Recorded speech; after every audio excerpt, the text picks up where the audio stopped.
E aí, gente, tudo bem? Sejam bem-vindos a mais um vídeo aqui do Parabólica. Eu sou o professor Pedro Renó. Hoje para falar, sim, a nossa aula introdutória sobre Casagrande Senzala, do Gilberto Freire. Estudo de obra. Esse é o primeiro vídeo de estudo de obra aqui do Gilberto Freire que a gente vai fazer. Hoje a gente vai falar um pouquinho da biografia do Gilberto Freire e já dar uma introdução que já vai ser suficiente para você entender qual que é o teor da obra do Gilberto Freire, do Casagrande Senzala, certo? Então isso vai ser muito interessante, muito importante para você aí que quer saber o que Gilberto Freire pensa em relação à história do Brasil, em relação à formação da nossa sociedade, certo? Então já se inscreve no canal se ainda não for inscrito e curte esse vídeo para ajudar o canal a crescer. Tem Brasil, geral, filosofia, sociologia, muito conteúdo, certo? Vamos lá, gente. Gilberto Freire é considerado um dos grandes, dos maiores sociólogos e antropólogos do Brasil. E uma obra muito importante, mas a gente daqui a pouco vai discutir, inclusive, o porquê da importância da sua obra, sendo que a gente também faz muitas críticas à sua obra. O cara começou no martelo agora. Tá, não, isso é brincadeira, mas enfim. A obra dele, ele nasceu em 1900, né, e faleceu aos 87 anos em 1987, então ele viveu muito, o Gilberto Freire viveu muito, tem uma obra bem interessante de se pensar, de se discutir, mas o que eu preciso falar para vocês é que ele não vai fugir muito da sua condição social, e é isso mesmo, isso não é polêmico, tá? O Gilberto Freire era de uma família um pouco mais abastada, ele nasceu em Recife, em Pernambuco, e ele é descendente, sim, das primeiras famílias que chegaram no Brasil, dos primeiros grandes senhores de engenho. Mas isso aí você está falando de 300, 400, 500 anos, naquele caso 400 anos antes do nascimento de Gilberto Freire, mas ainda assim você tem um status familiar levantado, ainda assim você tem uma riqueza levantada, que a gente não pode. A gente entra naquele velho conceito, né, naquela velha discussão sobre o autor e a obra. O Gilberto Freire está numa posição social de fato favorável. Ele iniciou seus estudos acadêmicos nos Estados Unidos, na Universidade do Texas, e depois ele defendeu sua dissertação de mestrado na Universidade de Colômbia, também nos Estados Unidos, lá com o nome, eu estou com o nome aqui, Vida Social no Brasil em meados do século XIX. Então o primeiro estudo dele de grande importância acadêmica foi sobre estudo vida, né? A vida no Brasil, a vida social no Brasil no século XIX. Bom, então ele tem uma carga, um arcabouço intelectual muito grande, muito vasto, certo? E aí, em 1933, ele publica o primeira tiragem de Casagrande Senzala, que a gente vai trabalhar aqui. A minha versão, ela está aqui no Kindle. É um livro muito grande, é maçante, já aviso vocês, para quem quiser acompanhar aí, fazer uma leitura conforme a gente for fazendo. De repente a gente faz uma livezinha de Casagrande Senzala. Eu quero que vocês me deixem aí nos comentários fazendo um sprint de leitura de algum capítulo de Casagrande Senzala. Eu acho que é interessante. Eu não quero fazer sprint de leitura tão formais com vocês, mas às vezes quando eu estiver lendo alguma coisa assim, acho que é interessante fazer esse sprintzinho aí. Bom, e vamos lá. Ele publica essa obra e a gente sempre tem que contextualizar também o autor, o período que ele está escrevendo, o período que ele está vivendo. 1933, a gente está vivendo aquele período da Era Vargas, 1930 a 1945. É um período de uma tentativa muito forte de construção da identidade nacional brasileira, de uma tentativa muito forte de tentar falar assim, o que é ser brasileiro, unir os povos. É aquela ideia do Getúlio Vargas. É nesse período que nós temos os sertanistas, né, os irmãos Villa-Lobos, partindo para o interior do Brasil para ter diálogo, ter contato, estudar as etnias indígenas no Brasil. Tentar mostrar... É o período, inclusive, daqui a pouco a gente chega no Estado Novo, não se percam aí, É o período da gente, daqui a pouco, surgindo a aquarela do Brasil, que é o samba exaltação às riquezas naturais. Daqui a pouco é período de Carmen Miranda com banana na cabeça, falando o que é Brasil, sabe? De falar assim, somos todos brasileiros. Período de samba. Por mais que, quando a gente chega no Estado Novo, o samba de malandragem, ele é censurado, mas ao mesmo tempo você tem o samba exaltação, que eleva, né, que fala assim, viva a cultura brasileira. Então ele escreve essa obra nesse contexto, num contexto de formação de uma identidade nacional. Isso é importante que a gente saiba. E ele teve uma carreira política. Ele chegou à presidência da UDN, União Democrática Nacional, que lá na frente você sabe que vai ser a UDN de Carlos Lacerda na República Populista, vai ser a UDN a favor do golpe de 64, mas ainda nesse período, década de 30, entrando em 40, ele vira presidente estadual de Pernambuco da União Democrática Nacional, e ele, durante a República, depois da queda de Getúlio Vargas, durante a República Democrática Populista, Gilberto Freire ele apoia o golpe de 64, dado em cima de João Goulart, do presidente João Goulart, e depois ele integra o Conselho Federal de Cultura dentro do governo de Emílio Garrastazu Médici, né, o famoso vampirão da ditadura militar, que é o período do AI-5, aquela coisa toda. Ele entra assim no conselho, ele é convidado pelo Emílio Garrastazu Médici, que governou o Brasil de 1969 até 74, que é o período assim, do ápice da ditadura, mas que também leva ao declínio por conta do endividamento, da crise mundial do petróleo. Mas ele participa do processo ditatorial brasileiro. Então nunca tirem o autor assim de sua obra em vários casos. Tem casos e casos, mas a gente precisa entender o lugar de onde ele está falando.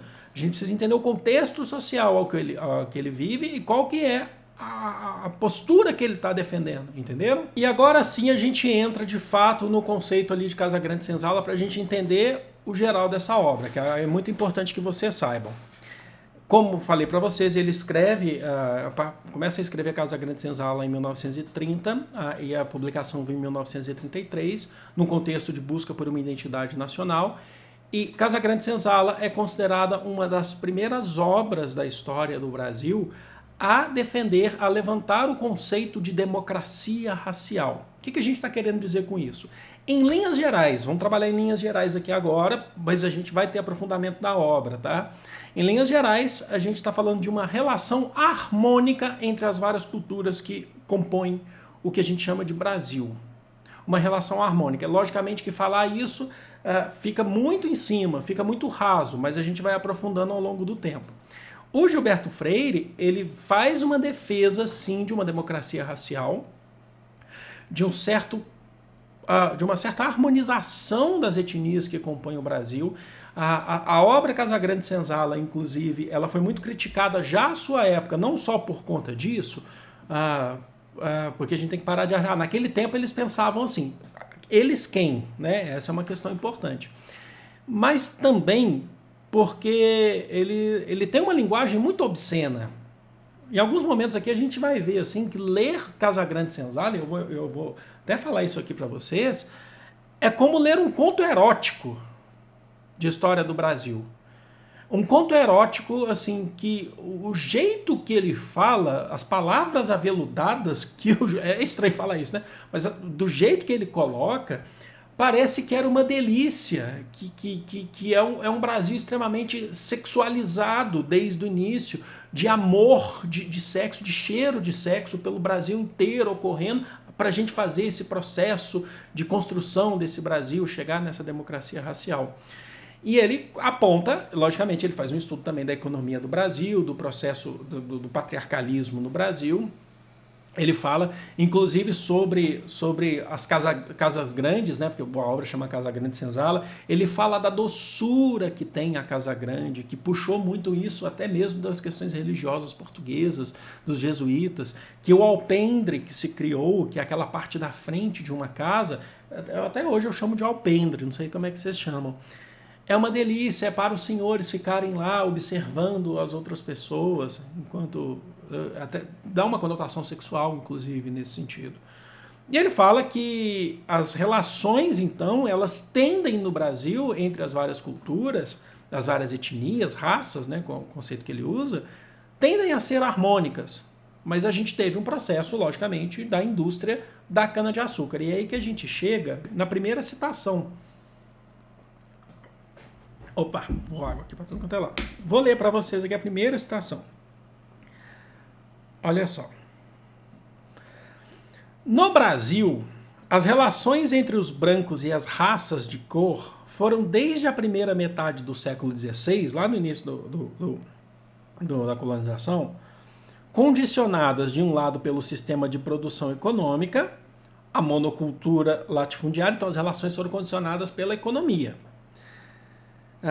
a monocultura latifundiária, do outro pela escassez de mulheres brancas entre os conquistadores. Então as relações sociais, aí ele já entra na questão sexual, de que foi assim porque tinha escassez de mulheres brancas. Até vou dar uma dica de filme daqui a pouco para vocês. O açúcar não só abafou as indústrias democráticas de pau-brasil, que segundo ele era um processo muito mais tranquilo, era democrático, e aí a gente tem que fazer a crítica, porque democrático para quem, né? E de peles, como esterilizou a terra, aí ele fala, prejudicou a terra, em uma grande extensão em volta dos engenhos de cana, para os esforços de policultura e de pecuárias. Exigiu uma enorme massa de escravos. A criação de gado com possibilidade de vida democrática deslocou-se para os sertões. Então ele fala assim, tende a ser democrático, tende a cultura, a extração do pau-brasil era uma atividade muito mais democrática, não sei das quantas.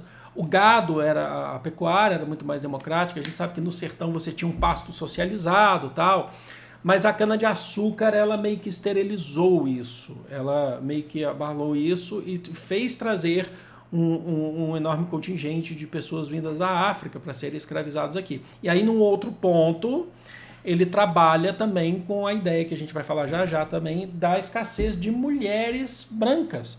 Isso fez com que a gente tivesse um tipo de relação aqui no Brasil que vai ser, lá na frente a gente vai entender que ele está falando sobre a miscigenação de senhores brancos com mulheres indígenas e mulheres negras. E aí fica a dica do filme. Tem um filme que eu acho que é bem interessante vocês verem. Eu assisti há muito tempo, 2004, tempo de faculdade. Eu não lembro o autor, me desculpem, chama Desmundo. Desmundo.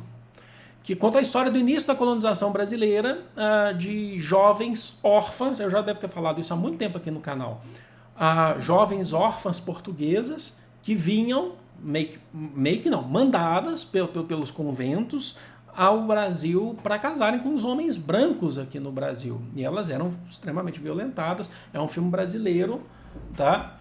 Mas que utiliza o português, né, o português arcaico, entre outras coisas, tá bom? E aí, como ele está falando disso, ele está falando sobre essa escassez de mulheres e tal, o Gilberto Freire, ele consegue enxergar algo positivo, atenção, no processo de miscigenação do Brasil, para a construção do que a gente conhece como identidade nacional. Ele enxerga algo positivo nesse sentido.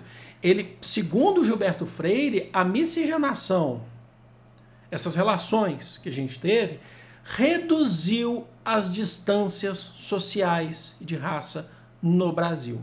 Isso é interessante falar. Aí você fala assim, poxa, mas então o Gilberto Freire, por que vocês falam que a obra do Gilberto Freire é importante para a história do Brasil, sendo que a gente sempre está fazendo críticas à obra do Gilberto Freire? Ela é importante porque você tem um estudo de história do Brasil, ele aprofundou no estudo de história do Brasil, a gente pode não concordar, na verdade eu não concordo mesmo, e acho que... Mas... porque essa obra fala muito do contexto que ela foi criada também. Que lembra que eu estou sempre falando para vocês de contextualizar. E as críticas que se fazem ao Gilberto Freire são críticas que constroem um debate da história do Brasil sobre. Inclusive eu vou falar para vocês que quando ele vê isso como algo positivo, lá na frente, algumas décadas depois, 1 década, 2 décadas depois, vai vir um cara assim muito bom, que a gente já falou aqui no canal, que é o Florestan Fernandes, que vai falar, não, isso aí que você está falando, que é super positivo para a história do Brasil, contribui com as desigualdades no Brasil. Esse processo que você está falando.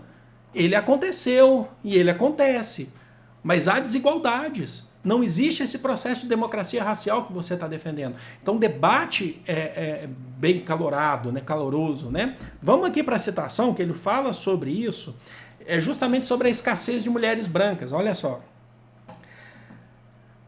A escassez de mulheres brancas criou zonas de confraternização entre vencedores e vencidos, entre senhores e escravos, sem deixarem de ser relações, as dos brancos com as mulheres de cor, de superiores ou inferiores. Ele está falando, teve relação de superior e inferior, sim. E no maior número de casos de senhores desabusados, aí começou aquela parte sexual, né, aquela parte maliciosa dele, de senhores desabusados e sádicos com escravas passivas. Adoçaram-se, entretanto, com a necessidade experimentada por muitos colonos de constituírem família dentro dessas circunstâncias e sobre essas bases. Está rolando um processo de miscigenação. A miscigenação que largamente se praticou aqui, olha só atenção para esse detalhe, corrigiu a distância social que de outro modo se teria conservado enorme entre a Casa Grande e a Mata Tropical, entre a Casa Grande e a Senzala. Ele falou, se não fosse a miscigenação, ele está falando que corrigiu a distância social entre Casa Grande e Senzala. Entenderam? E aí nós temos uma outra citação, que é a última desse vídeo. Como eu falei para vocês, esse vídeo é introdutório à obra de Casa Grande e Senzala, mas ele já ajuda a compreender o teor da obra, porque depois tem muito mais detalhes para trabalhar, né? Aí olha só o que ele vai falar. Quanto à miscibilidade, a miscigenação, nenhum povo colonizador dos modernos os excedeu ou sequer igualou nesse ponto aos portugueses. Ninguém se igualou aos portugueses em relação à miscigenação. Olha só, foi misturando-se gostosamente com mulheres de cor ao primeiro contato e multiplicando-se em filhos mestiços que uns milhares apenas de machos atrevidos conseguiram firmar-se na posse de terras vastíssimas e competir com povos grandes e numerosos na extensão de domínio colonial e na eficácia de ação colonizadora. Olha o que ele está falando, se não fosse a miscigenação, várias pessoas não conseguiriam ter posse de várias terras. E ele olha isso pensando de fato no processo de democracia. Entenderam? Entenderam? Agora vocês podem inclusive reparar que tem uma pegada, não sei se vocês perceberam, mas lendo Casa Grande e Senzala, você percebe isso o tempo todo. Não tem um parágrafo que o Gilberto Freire não dá uma conotação doçura do olhar, o sexo doce, a casa grande, lar do amor, lar do cheiro de sexo, aquela coisa toda. Enfim, eu tenho que parar de falar isso, que depois desmonetiza esse meu vídeo, mas é uma obra científica, a gente está trabalhando dentro da ciência em uma obra da sociologia e antropologia do Brasil, certo? Espero que vocês tenham entendido, espero que vocês tenham gostado. Eu vou ficando por aqui. Eu amo vocês, é de todo o coração do mundo. Aguardem, eu quero que vocês deixem nos comentários se vocês querem que a gente leia. Sprint de leitura, sabe como é que é, né? É uma leitura aqui, se vocês estiverem acompanhando o Gilberto Freire, eu posso tentar, sei lá, não sei se essa obra está em domínio público em alguns sites de universidades, mas aí eu aviso para vocês qual que seria o capítulo que eu vou ler naquele momento, e aí a gente faz uma leitura, aí pode debater um pouquinho, mas é uma leitura para programar, para preparar para as próximas aulas, tá bom? Eu vou ficando por aqui, eu amo vocês de todo o coração do mundo. Grande beijo, fui!